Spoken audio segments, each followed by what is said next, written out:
We're just going to intro with Snow Owl. It's about 1 minute and 30 seconds, and then we'll be back.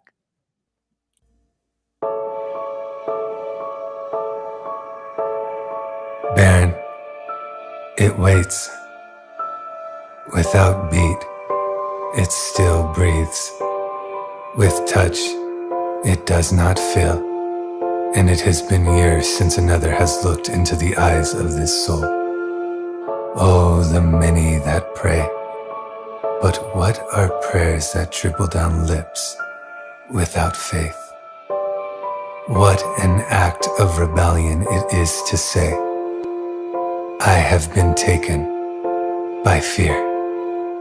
The only feeling I have secretes my scars. So now I shall sit here and bleed. A snow owl appeared and whispered to the tired one, don't let them fool you.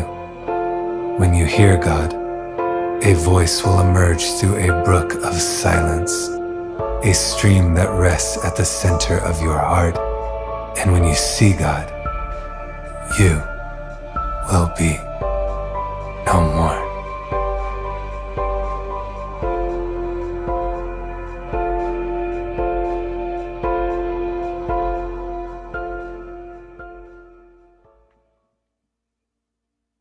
Let the love bombs begin. Hey, you. What? I love that shit. I know that's one of your favorite ones. And then I also wore my green for you. What's the crack? Embracing your inner Irish. So what a lot of people don't know is that you and I are celebrating our 5-week friendversary. Oh my God. Right? That's so funny. Yeah. This last Wednesday. So I thought it would be so cool to just, tell the story about how I came across your energy. And so when I was in Sedona with Brother Todd and Sister Morgan, Todd did a show and he introed with, I think, by reading one of your poems, and it was called Drama Queen. And I loved it. I thought it was like one of the most beautiful, most powerful pieces that I'd ever heard. So I spent the next couple of days, like, I didn't even ask him, I should have asked him, but I spent the next couple of days looking everywhere for the poem. So I was like typing in Drama Queen, and it wasn't like coming up on Facebook. And then like, I think I just stopped. And a few days later, you private messaged me. And then I was like, I know you. Like, I've been looking for you. Yeah. And so we ended up connecting. And I thought something that would be really beautiful to set the tone would be if you could read that poem for us. In the deep end. Wow. This is how we roll though, isn't it? Yeah. I messaged you because I came across something that you had posted. I think I wrote something like, this has to be one of the most perfect things I've ever heard in my life. Not knowing that you had heard that piece. So it's a bit random. And I would get very nervous then every time you turn around and say something complimentary about what I write, because, for me, they were in two different spaces. And what I've come to understand over the last couple of weeks is we're speaking from the same place, just from two different vantage points. So even though I'm nervous as shit, and I am, I'll read it. You're doing great. I've never done this. I've jumped on with Todd and stuff. I've always been very nervous, but I've never shared these pieces of me. So it's a dodgy space to be in. It's quite vulnerable because anything that I've created, I guess, has come from a place of conflict and turmoil, of drama, as it says in the title. So to share it is, it's cool, but it's scary. Yeah. Yeah. Okay. Shit, he does this to me all the time for anyone watching. He always puts me on the spot like this, and I just tried not to combust all the time. In private like this, it's the exact same thing, and I die. Unbalanced in your world, don't come and shake up mine. Confused, conflicted, in turmoil, your world is yours, and my world is mine. I will open my mouth. I will speak my truth. I get to feel how I feel. I get to choose what I choose. You don't see through my eyes or feel through my heart. Don't dare tell me how I feel doesn't matter. Then disregard your own part. I'm not an emotional punch bag or willing to take low blow verbal shots. I won't be sacrificing myself anymore, playing small, in order for you to feel enough. I won't be allowing your projections, your unhealed story, to penetrate my heart as you continue to bleed all over me over things I didn't start. Stop mistaking my kindness as weakness. I understand now fully my own worth. Remember, your judgments of me are cloaked ones, concealing all that's dormant within you, the unacknowledged, the forgotten about. You tell me I'm the problem because I speak my truth. You see me as the enemy as I hold a mirror up to you. You tell me I'm projecting as you refuse point blank to see that I am you and you are me, and that together we are we. You tell me I'm overreacting when my body signals residual pain, communicating that my needs aren't being met, my weary body trying to point me in the right way. You ask me what's my issue as you disregard my heart, saying things that cut right through me, not giving your harsh words as much as a second thought. Take responsibility for your words and actions and leave me to address mine. Take accountability and ownership for the times when you are out of line. Yes, it's easier to brand me the emotional, overdramatic drama queen, but maybe, just maybe, the problem isn't in fact me. For far too long, we've kept our silence over the things we didn't say. Instead, we have harbored resentment and bitterness over the past, over yesterday. The time is now to speak your truth, to use your voice and say, I'm sorry, but this ends now. My inner power, it's here to stay.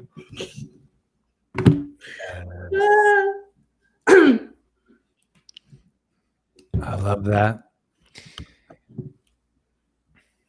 There's a quote that I came across. One of my friends said it to me a while back, and it was, and I don't know it perfectly, but it's, we choose to forget for the sheer joy of remembering. Mm-hmm. The spirit.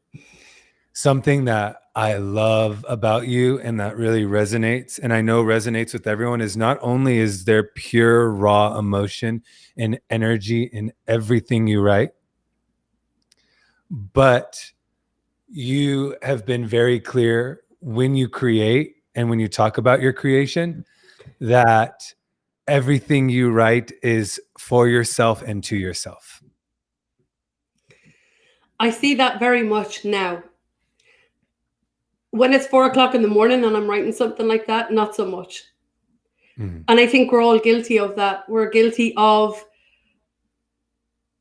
projecting. It's easier to look outside of us to put the blame or whatever it is for us feeling on levels like that with someone else or something else. Right. But over the last week in particular, I've realized, really looking backwards at all of the things that I've written in those moments, that something in me peaked. And I'm writing maybe with a focus on one thing in that initial moment, but it's the sum culmination of everyone or everything or every experience that I've ever endured coming out in something like that, if that makes sense. Yes. After a day or two, when I read back on it, that's when I see I'm talking to myself. And what I now, I guess, have acknowledged in these pieces, because I don't see myself as a writer, I don't see myself as a poet, I don't see myself as anything. I just I feel, and I let these emotions now course through me, that these verses or words or whatever way you want to put them are now a conversation between the distorted and the divine aspects of myself. One trying to, I suppose, show itself to the other. Yes. I don't even know if that makes sense. Yeah, no, that completely makes sense. Well, I think what we're seeing collectively, which is a reflection of what's happening inside of each of us, is that as our true power starts to manifest, and our true power is the embodiment of the deepest dimension of who we are at our core, which is love. Not only is it restructuring the entire world, but it's restructuring how we relate to the world. So when I hear that, you feel the pain and the brokenness and you feel the wounds, right? But you also understand that as you move through the progression of those wounds, that simultaneously you also were the one that has asked for everything. You asked for this experience. You called it into physical manifestation. You wanted the exchange. You asked for the heartache. You asked because in each crack of the heart, right, the light was starting to pierce through. And I know for myself, I've also struggled with I guess I would call it like the righteous indignation when writing comes through righteously. There's times where I'll conceptualize after the heart has taken a breath, and then the mind wants to come in and start analyzing what's happened. But it can't really understand what's happened because they're experiencing the world from two different dimensions until they move back into unison. And so I understand your progression. What do you feel, what has been the most painful experience, or one of the most that you feel comfortable sharing, painful experiences that shook you to your core, where your perception started to merge in unison with the one heart, the universe, love, consciousness, whatever you'd call it? What was that experience that shook you? Wow. I think each and every person out there wants to love and be loved. And I'll be completely honest, I can't pinpoint one specific thing at this stage because, as you've just said, I've orchestrated a lot of shit in my world to take me to this place that I'm in now. But what I will say is, any time that I wasn't seen for who I truly am, and not by another, but by myself, has been the most heartbreaking thing. Like, over the years, if we're human, we literally become our environment. We become the people we surround ourselves by. We become the things around us via these programs, and they run us without us even realizing it. And I don't think it was until I really started to peel back those layers in order to rediscover who I am, that I could actually stop breaking my own heart. Because, like I said, it's easy for me to turn around and say to you, Michael, you're an asshole. But if I'm sitting here allowing it, then that's on me. If I sit here and allow it because I think I deserve it, or because it's all I've ever known, or because everybody else did it, then I'm going to be in this place for the rest of my life. And I just wasn't willing to keep breaking my own heart. Simple. I don't know if that answers that, because that was a bit of a whopper question. No, it does answer it. I think that relationship right now, like I feel it. And, I've been talking about this a lot lately, but it's what I'm experiencing. So it feels so relevant to me, is where even in our relationship, you're one of my best friends. And it's really hard for my mind to fathom that we've only known each other for 5 weeks. But my heart understands that I'm experiencing a feeling of wholeness. And I love how Morgan talks about we're moving into the Trinity and out of duality. And what that means is that our consciousness is no longer bisected, where aspects of the spirit were experiencing the physical world, but the other aspects were fragmented energetics, whether that's guilt, shame, heartache, trauma, envy, jealousy, right? Now moving into the Trinity, and all of us are moving back into congruence, back into equilibrium. We're starting to move into alignment with other humans that are moving back into equilibrium. And something you and I actually, something we continuously do with each other is we have a hard time taking compliments from each other. Like you'll, oh my God, I was watching your poem, blah, blah, blah. And then I just kind of like pull away from the phone. And then when I'm like, oh my gosh, I just read your new post. And then you're like, No, stop. You know what I mean? But what's fascinating to me is, yes, there's a point where we stop breaking our own hearts, but we also remember that we've chosen to break our hearts because and I think Morgan said this, we're afraid of our own power, or we're afraid of our own light, right? So it's like, even in this moment, like we're reflecting each other's light, right? You and I were both nervous before we came on because we're both starting to learn how to, do all this and to share, in front of people. But it's like those relationships were constantly, when we weren't loved and when we weren't seen, they were showing us where we didn't love and see ourselves. I know. So then tell me, how is it possible? Are you turning this on me? No, yeah, I am. I was going to say, tell me how it's possible then, right? In that knowing of what we endured, to ever,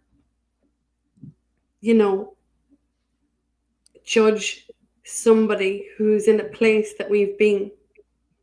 Right. I feel pretty blessed in my life to have the people around me that I have. I've got some exceptional people who love the shit out of me for me just as I am. And I'm seeing this. And I don't say this lightly because you know what I'm like. I'm awkward on any given day. But I can finally see the love that I am being reflected in me with the people who are around me right now. For people who trigger me, who, project at me, who aren't aware, I really have, and I have so much love. I'm in awe looking at these people, because it allows me then to look back at where I was. And just be love, if possible. I'm human, you're human. I'm not always going to get it right. But I will tell you, if I'm wrong, I will own my shit.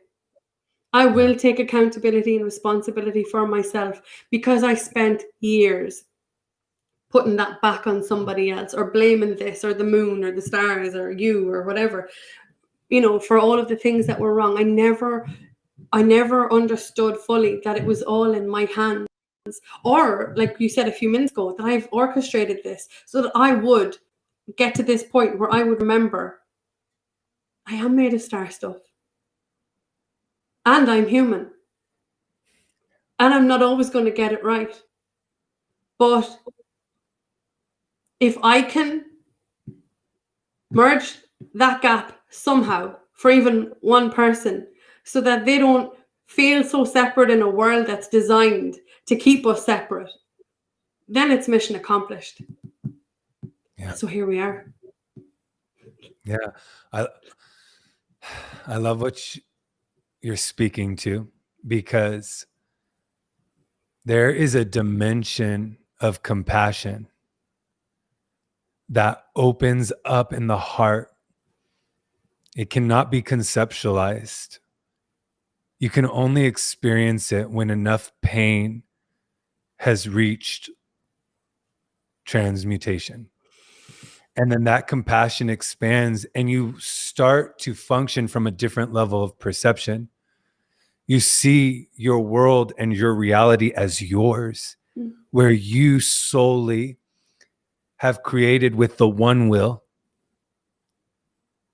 for the sake of birthing the soul and the spirit merged back together and having an entirely new experience where everything is you again, like it will be forever. And to go back and slightly answer your question, what I'm coming to realize, and I was talking a little bit about this with Morgan, what I'm coming to realize, and it really hit through the Lion's Gate, is I'm experiencing the world in a completely different way. And at times it's a little disorienting, but I no longer see things as separate. I remember I was so unconsciously attached to my own stories, right? I had a brain injury, I that. And then realizing that every experience was an initiation, and all of these thresholds created a bridge. And the only way to be liberated is to cross this bridge. And so I think that there's something that happens when we cross this bridge. We're governed by deeper laws. They're all laws, right? Like, so you have the law of the mirror is going to continuously mirror until the mirror is no longer needed because you fall into a deeper dimension of yourself. And I think that for me, when I read your writing, it resonates so deeply because your writing carries the vibrational signature of a bridge. You're creating a bridge, and your heart is literally a hand. It's turning into a hand that's carrying all of us, holding all of us while we cross this bridge into a deeper dimension of self. I would really love for you to share, I forgot the name of it, but it's my piece with the battered heart. That's one of my favorite ones. Oh, thank God. You better feel loved. God. I don't even know where these come from. I don't. And you know what? Like, for me, because they're for me, right? How greedy am I? I love them because they allow me to catch a breath, and they tell me all the time to go easy on myself. Like this one, it was the storm, isn't that the one you're talking about? Mm-hmm. Yeah. I wrote this. It was like a really shitty stormy night here in Ireland a couple of months ago, and I just lay in my bed, all tucked up, cozy, and listened to the rain belt off the window. Pure silence, and I was like, "Wow, how cool is a storm?" And I wrote this. For that is what a storm teaches you. That everything in your life can feel calm one minute, and in the blink of an eye, everything can be uprooted and descend into absolute chaos the next. And the only way to reach that place of calm again is to see through the turbulence and uncertainty of that storm with presence as it rages until you eventually get to witness and experience that silence again, that peace, that quiet and stillness, where once again you can hear the beat of your battered, powerful, resilient heart. I'm awful sorry I laugh at the end of all those things. I'm just first nervous. No, I love it. Everyone can feel you, and everyone's in awe of you. Like I am, because do not love bomb me. Don't do it. Don't do it. Please don't do it. I'm about to love bomb you. No. Because when when you entered my life, you and a few people, it's been an experience where I'm starting to feel how we're all creating this new reality. So I said this on the Monday show. I said, a common metric I use for myself daily is, what am I creating with? Like, how am I creating in the world? What's the mark? What's the vibrational signature that is being transmitted from this form daily? And that's how I know where I'm at. Are we in the old paradigm? We were called to create from duality as the shadow of the self, where everything we touched was a beautiful dance of pain, right? The spirit subjugated by pain dancing in time. But now we're moving into a reality where the spirit is no longer enslaved to time. And even though it's physically manifest, the spirit is infinity in form right now. That's what's happening. And so with you, I feel this dance of love. I feel this dance of light. When you call me, I get excited. I don't know what we're going to talk about. I know that we're going to laugh. I know we're going to cry. I know we're going to you're be going to try copying an Irish accent, which is outrageously bad. I'll just do it one time. Go for it. My Irish accent. Go for it. Tree turdy on a Thursday. Forget about it. Forget about No. it. This is the shit I'm listening to all the time. Every day he tries to do it or says, "What's the crack?" That's the funniest. And what's the crack would basically. Oh my God, you got it right. Is it right? See what happens when we don't try. Is that the equivalent of like, what's up? Yeah. Okay. What's happening? What's happening? Yeah. What's happening? How you doing? You only know that now at this stage. God. I have a big question for you. Oh God. What is the biggest fear that you have yet to conquer that you're still working through? Nothing, I'm fearless. How about that for a response? You're not going to do this. Yeah, for anybody watching right now, that's what he's trying to do. He's trying to get me to sing, and it's not happening. It's not happening. I'm not making you sing yet. I know what you're like. Is that your biggest fear? No. To sing? Because you have a beautiful voice. Thank you, but no. What would be one of your bigger fears that you're working on? And as you're working through that fear, do you see it reflected in the collective? Wow.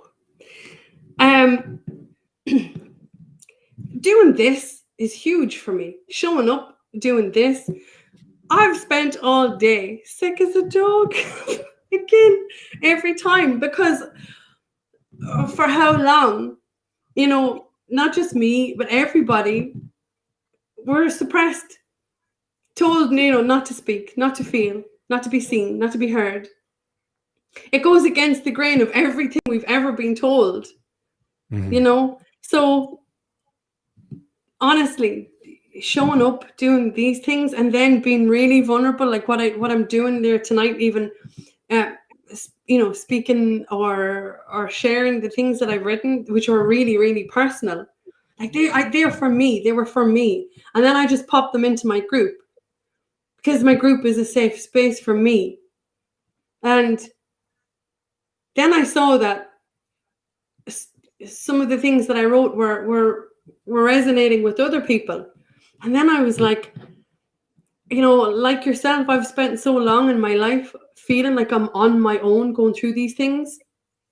So if these words make somebody else understand that they're not alone, and that there's times when they feel like they're going crazy or going mad or they can't connect with anyone or anything outside of themselves, then yeah, that's this is scary as hell. Every time I do it, every time I step into this, it's very daunting.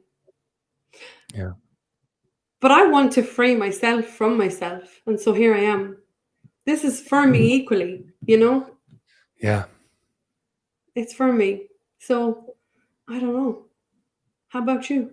What's the biggest thing that you're afraid of? What's your biggest fear? Stop turning this on me. Listen, you know what? We're dancing. Good question. I have a good amount of fears that I'm still working through. Yeah, getting on camera isn't easy, I don't think, for me. I'm still learning. One thing you mirror is the world is craving authenticity, and that's why everybody loves you. I love bum stuff. Yeah, and what we're experiencing is authenticity at its core, in its purest form, is to experience the deepest aspect of yourself, like bring yourself, right? And in the new paradigm, and authenticity is weaved of vulnerability that ripples out into the world. And right now, we so deeply, every single one of us, we so deeply crave the light of our own spirit. Mm. And so now when we're starting to see this light reflect outwards, automatically our spirits are being drawn to this energy, right? And Saskia had written about this months ago, and I keep using it because it really brought into my field of awareness, it brought language for what I was experiencing. And it is a symbiotic experience. There's a symbiosis where, just like pain vibrationally attracts itself, light is attracting itself, and it's being reflected everywhere. One of my other greater fears would definitely be not, I'm still working through feeling limited in expression due to what's happened to me physically. So even how I exercise that fear is in the poetry films. I used to love dancing. I'm not claiming to be, I was never like a great dancer, but Go for it. Show us your you moves. want to show me a move? I'll do a little shoulder Go for it. shake. That's But it. I used to love dancing. And when I had the brain injury, I lost a lot of physical expression. And so it was actually this really beautiful experience, because when the poetry started coming and it started wanting to express itself, you'll see, like, even in like the Monarch, like I'm always like moving my arms and breathe. And what I realized is that I could still move. Movement was just taking on a new experience. And so I really find that energy. So still working through that. Yeah. You know, you talked a minute ago about the authenticity and how so many people crave that for themselves, you know.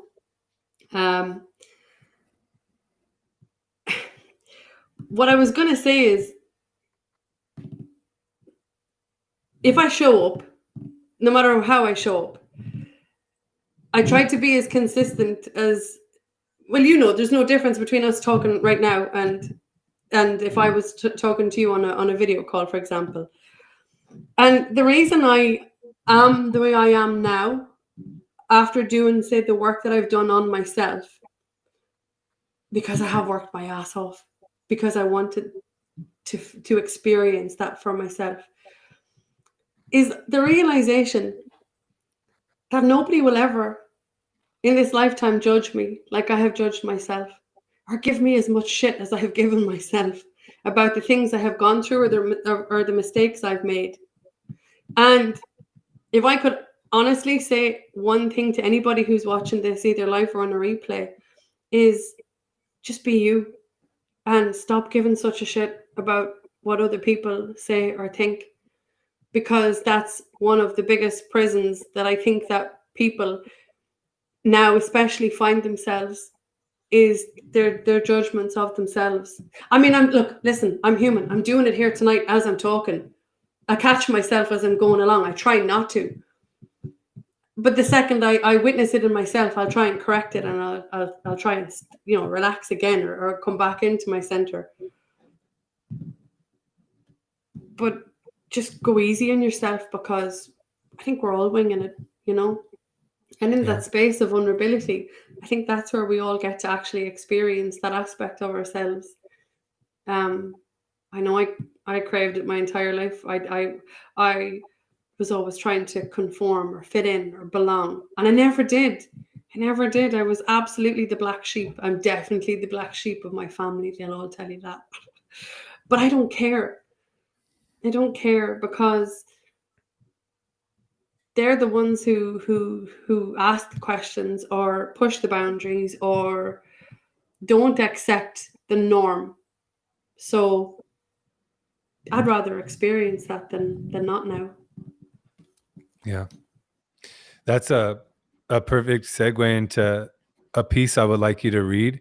When you're talking when you're talking about us, we're all trying our best. It's what you just wrote today. If you could share what you posted today about feeling between worlds, because I would really like to hear you speak to that. I would like to explore that with you. The thing I put on Facebook. Right. As you can see, absolutely none of this is rehearsed.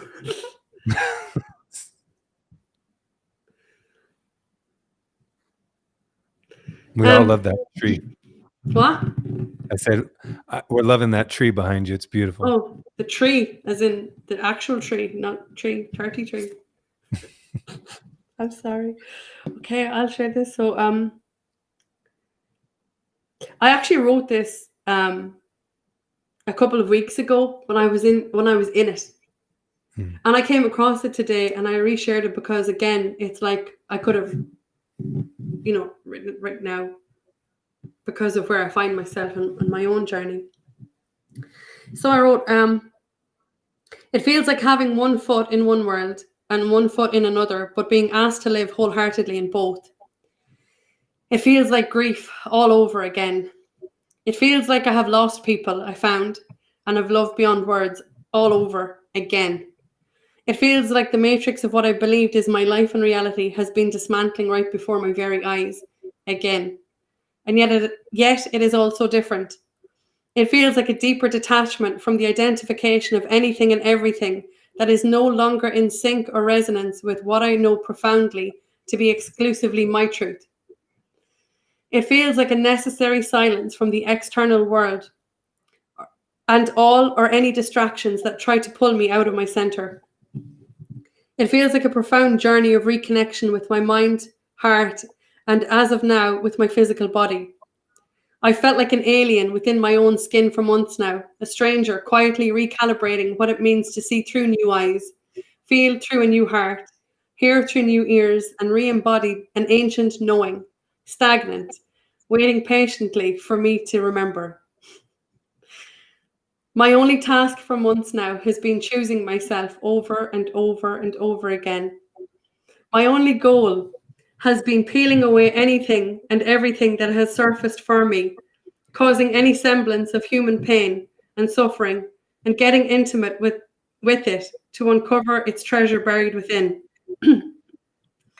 My only purpose has been to reconnect the shards of me scattered across many, many lifetimes and timelines in order to recognize, once again, the essence of the energy that I am and step fully into my role. I am a connector. I am. Shit.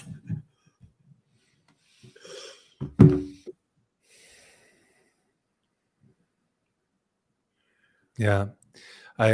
That piece is brilliant, and it speaks to everything we're all experiencing right now. And it's an echo of remembrance to the world, because there's a lot in that piece, but one of the main things that speaks to me is your renewed relationship with suffering and pain. where there's a holy surrender where where you're touching your pain tenderly, right? Because pain is so clever. It knows how to mask itself, and it knows how to reiterate itself into our reality, because that's what it used to have to do to survive. That's how we stayed in a state of dichotomy. But when you talk about living between worlds and honoring both, like that's what we're being called to do right now.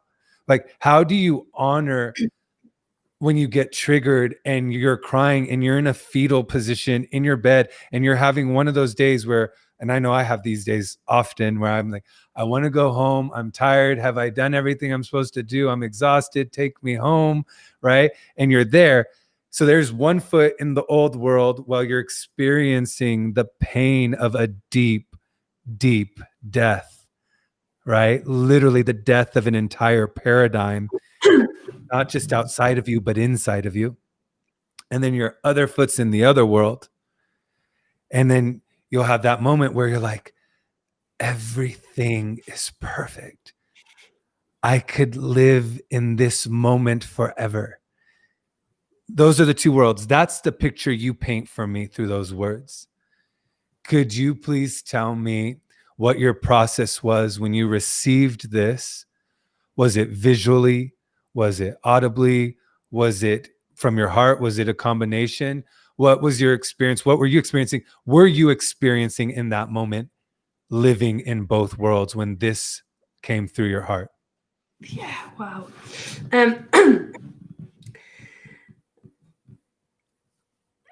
I needed to hear that from myself again. You know, I'm awful sorry. I'm a bit wobbly here. I spoke only this evening with a really close friend of mine about this. Also Steph rocks. Never mind. No, you won't even know what that means, but she will.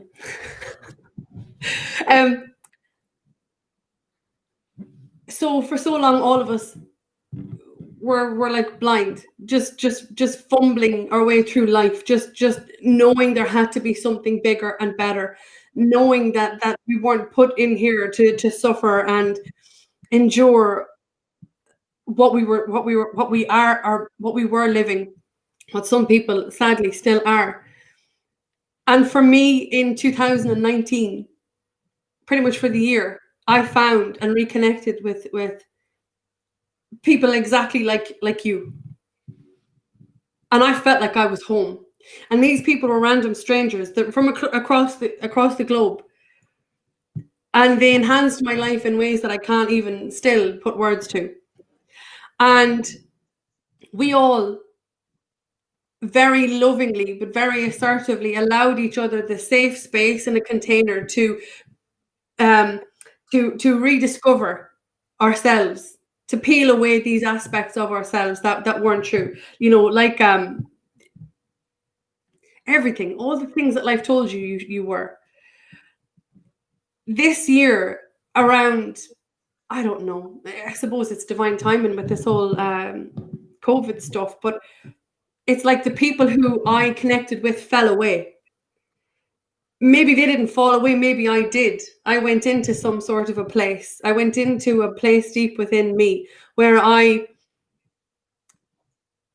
definitely was using the 0 point process on a daily basis. Every day I went looking for myself. So my perception of what happened was that all of the people who I had found fell away again. So life and history taught me that the people who love me leave. It must be me. I must not be good enough. It must be me. I must not be lovable enough. There must be something wrong. Why can't I feel this connection or a connection with anyone or anything out, you know? So I found like my tribe, whatever you want to put it, my soul family. And then as I turned in, like many people I really believe did, to rediscover who I am.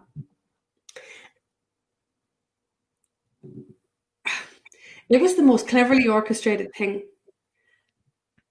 because of our history and our attachment to our trauma, it presented itself as the same story. It's presenting itself as the same story right now to everybody. They think their world's in chaos. It's because their internal world is in chaos, and it's being presented masked, packaged like, you know, something that it's not. It's like the old. It's like history is repeating itself. The same things are happening again, but it's not. And so as I journeyed in, and it felt like people fell away from me, or situations fell away, or things changed, I would try to give myself shit, but I couldn't, because I had done the work. And I would try and judge myself for not being good enough, for not being lovable enough, or being too much, or being too passionate, or being too intense. And I'm like, hang on a minute, whoa. It's like this internal dialogue that all of us are having right now, this conversation with our inner self versus conversation with our inner asshole. And I'm like, hang on a minute, I'm not that person, I'm not that situation, I'm not that thing. And then this love, like you're talking about, this love would basically engulf me, like another voice, another aspect of me saying it's okay. And then when I did the 0 pointing work, this is my favorite part of the entire year, was the day that I found out what I came in here to do. Morgan Lee was privy to being there with me. But the day I merged all of these aspects of myself, the kid version, the teenage version, the version in my 20s, the version in my 30s, and my current version, and my future self, who has her shit together on epic proportions, apparently. And brought in my higher self to quite literally encompass all of us, was the day I reforged a connection within myself that no one or thing can ever take from me. The only person that can mess with that connection is myself. And now I am palpably aware when I go to self-sabotage, and I won't even put up with my own shit. So please don't expect me to put up with yours. That's the way I approach it now. That's the way I'm approaching it. So this space in between two worlds was like, Melissa, you can't say that. You can't be like that. You can't, do that. You can't post that. What would this person think? What would that person think? You definitely can't try and do that. God forbid, people will judge the shit out of you. And again, this way louder voice now would go, can you seriously judge yourself any more than what you've already done? I'll be like, no. And then it'd be like, okay, let's do this shit. I'm like, okay. And that's kind of the way it's been. So when I witness something like the grief or the loss of someone, because history told me that the loss of someone comes with immense trauma, immense pain, immense suffering, whatever the storyline might have been, we're afraid to feel. And now the freedom I've given myself by doing this work on myself is I can witness the loss of a person and love the absolute shit out of them because of the gift that I've been presented with via them, if that makes sense. A couple of weeks back, I know he won't be watching this, so it's okay to say, but I'm on the phone talking to Morgan. I've just come down from work. I'm in the car. I'm all of my stuff is like a tornado. All of my pieces were like, cycling right in front of me. And I see my ex-husband at the door of my house, and I'm looking at him. And then this big wave of pure love just engulfs me. And I start bawling, crying. And Morgan's laughing, because that's what she always does. She just laughs at me when I'm highly emotional. And I'm like, oh my God, I love him so much. Not because I'm not in love with him, I don't want to be remarried to him or anything, but for what me and him signed up to do here together. What a gift. If it wasn't for my experiences with him in that chapter of my life, I mean, I wouldn't have the 3 awesome kids I have right now. I wouldn't have even, my world wouldn't have contracted to the point where I had to do something. I had to take some action to stop the pain, to stop the suffering. And I'm not talking about any association with him. I'm talking about the turmoil I was in before I even stepped into that man's life, or vice versa. And I'm looking at him going, oh my God. And you can have that. You can have that freedom. I'm not going to open the window and say, hey, I love you. No, I'm not. I was hiding in the car so he wouldn't see me, and he left and stuff. And it was my experience. But I gave myself that space to feel it, you know. So the grief that we feel, the loss, it can be with absolute gratitude. That's the in between two worlds thing, is the realization that life is happening for you always, not to you. And that how you respond is your power. Equally how you react, if you want to go down that route. Is it taking you closer to or further from your center? That's the tipping point for me. So between two worlds, I think that's why a lot of people are in a lot of turmoil at the minute, because the split second, you know, something feels like it did before, because we've trauma bonded to it.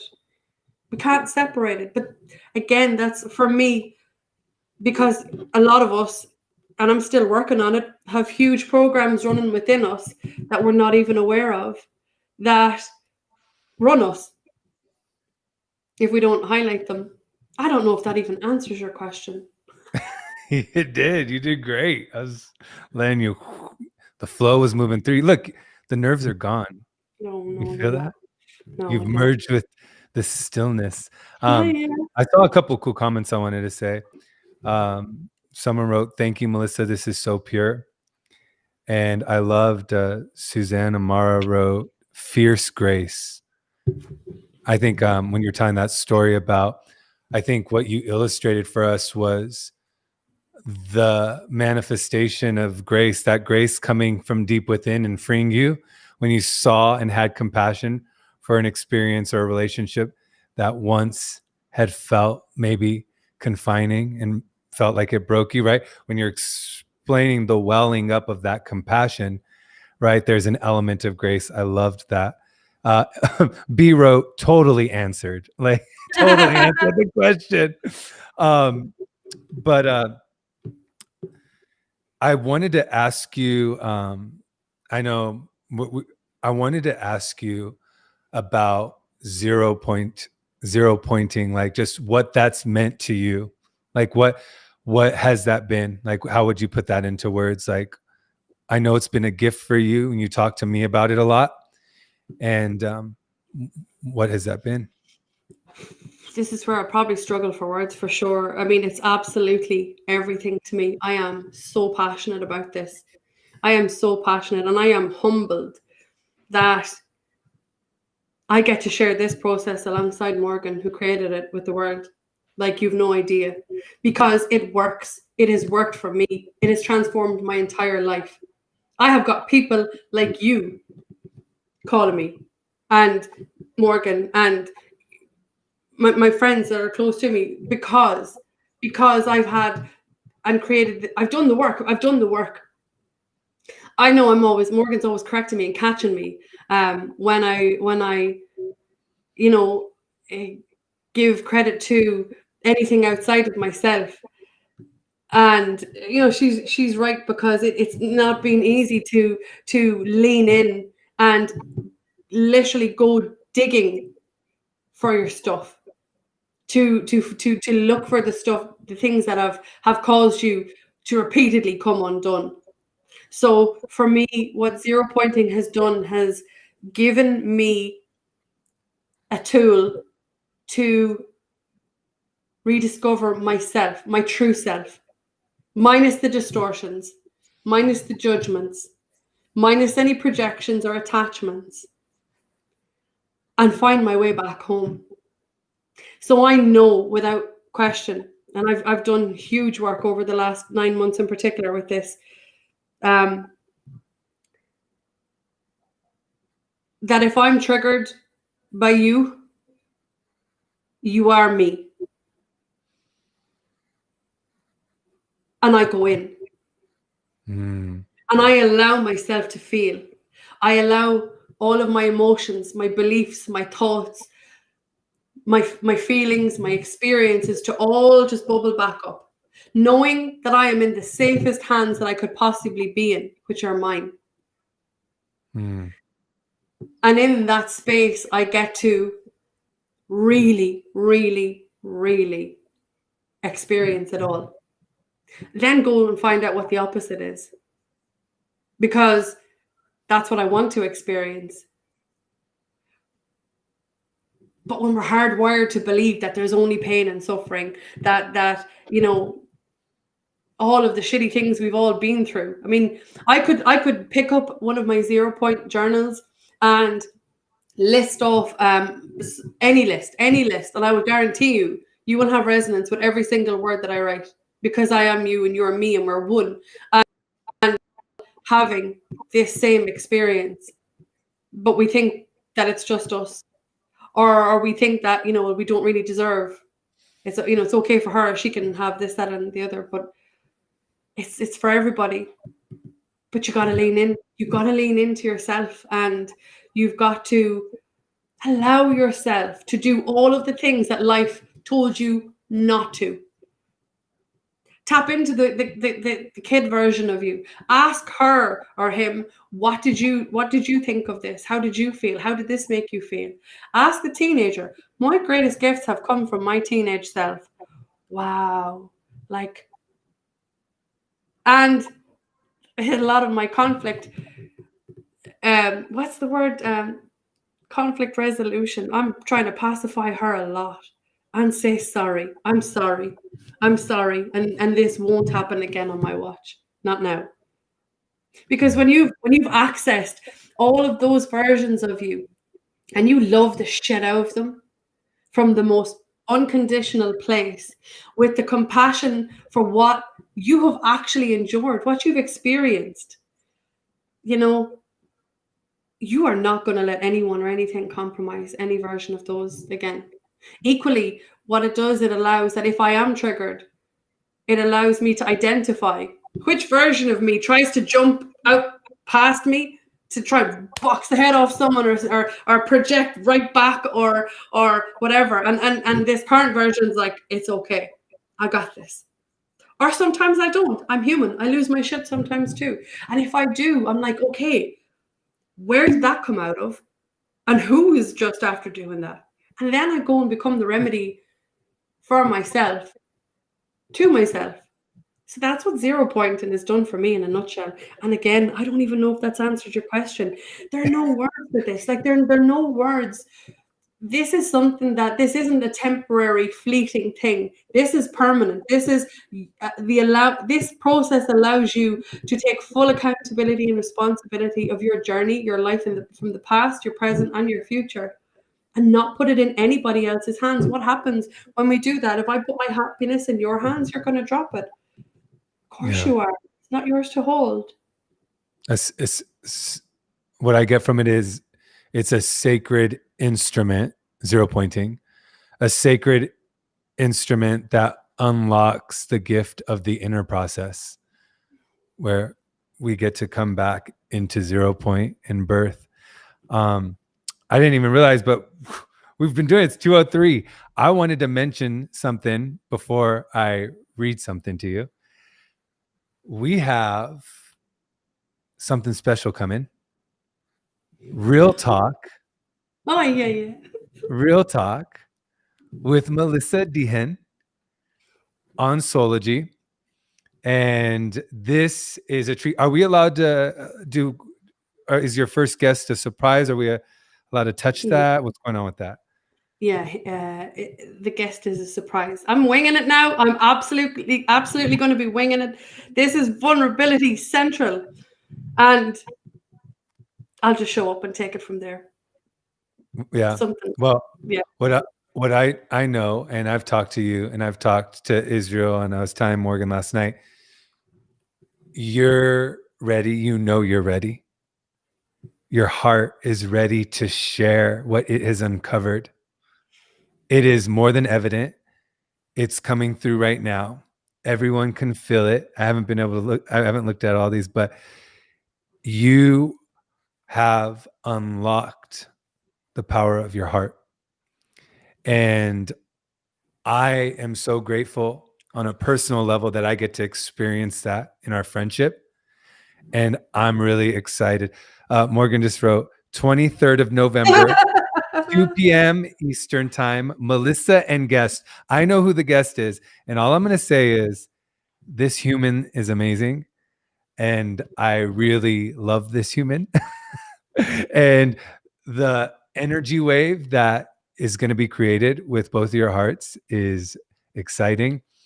And I just want to look into your eyes on the screen and tell you thank you, first and foremost, for being in my life and for everything that you know you've done for me, because you know we laugh, we cry, we have fun, we sing to each other.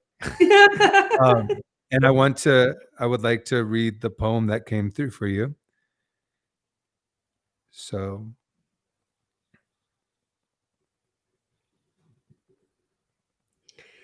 here it is. Crescent rose, bloodshed tears. You have withstood the night. Angels and demons bow while creation orchestrates a symphony to honor your soul. Your eyes write words to show us what they have seen. Your wounds have become compassion, and you show us what you know with how you love. Everything has waited here for you. Through your pain, you have forged a fire. Now, everything that is not of love will ash as you dance in what once was your sorrow. Stars light the night, moons lead oceans, faith births wings, and suffering guides us back to the heart of the ceaseless. Melissa, you are love. Atomic love bomb. My God, thank you. I mean, I blew up Denise's comments, her comments last week on how are you not going to combust in this conversation, and then you pull that move. Thank you. Oh, thank you, because that poem wanted me and everyone else to feel your soul. That's your soul. That's you. I'm thanking you for the power and majesty of your spirit and what you are birthing in this world, because it is pure and it is true. And I can't wait to watch you shine your light on Soulogy, doing your thing, because every day you are a reflection of truth. And every day I, by being graced in your presence, have unlocked more of my power. So I love you. Thank you so much. And November 23rd, let's all check out the beautiful Melissa. Thank you for this. I really appreciate it. Thank you for seeing me. I mean, I can't even. I got nothing. You just cracked my heart right open again. Mwah. I love you. Thank you. Mwah. We'll be with you soon. Thanks, everyone, for hanging out with us. All right.